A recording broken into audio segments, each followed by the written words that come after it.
গুলি করেন, আমরা বাঁচতে চাই না। পরিবার পরিজন নিয়ে আমরা এত কষ্ট দিনে জীবন করতেছি।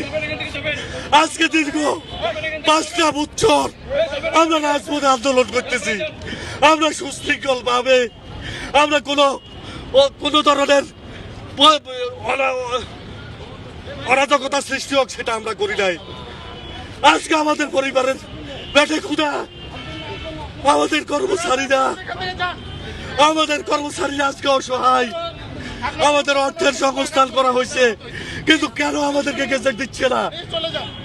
এই জাতির কাছে আমি কথা বলতে পারতেছি না। দুঃখে মুখটা মাটি যাইতেছে ভাই।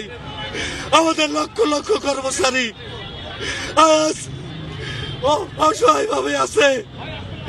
আর আজকে আমাদের সেই সহকর্মীদের উপর গ্রেনেড হামলা করা হইতেছে, টিয়ার শেল নিক্ষেপ করা হইতেছে।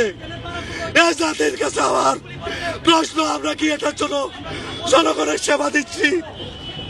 আমরা তো জনগণের সেবক, আমরা জনগণের জন্য কাজ করি।